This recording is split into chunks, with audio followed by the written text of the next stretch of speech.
Go.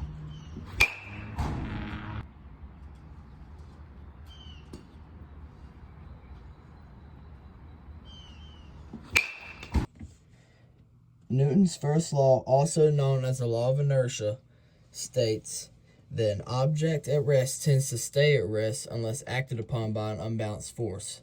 It also states that an object in motion tends to stay in motion unless acted upon by an unbalanced force.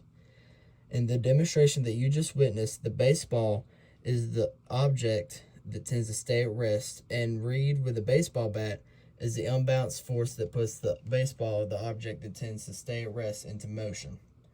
After Reed puts the baseball into motion, the baseball tends to stay in motion, but air resistance and friction starts to slow it down, and then the baseball hitting the back wall of the cages completely stops it. That is the unbalanced force putting the baseball that tends to stay in motion to make it stop. I'm Graves Ford, and my section of the project is about Newton's second law of motion. Newton's second law of motion states that acceleration is directly proportional to the force applied to it. If I push this car, it makes this pin roll.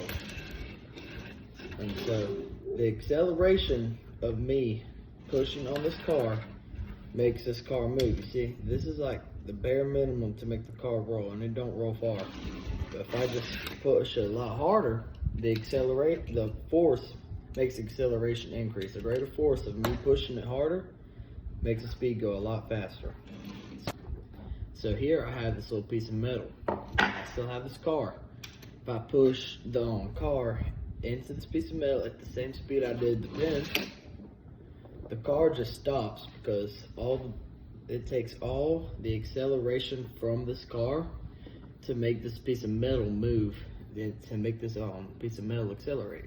So all the force from this goes into the metal to make it accelerate. Oh.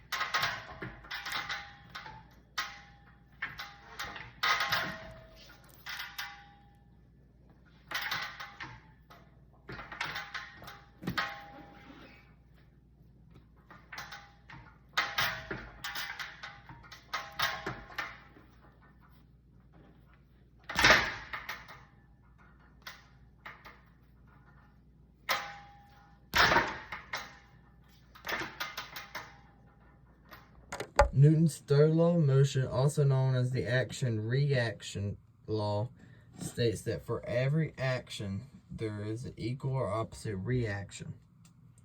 What that means is if I push on a wall, it is going to push back with the same amount of force. That's why a sturdy wall doesn't break, and that's why I don't go flying back. But if I were to jump on a trampoline with, let's say, 150 newtons, it'll push back with more than 150 newtons. That's why I bounce.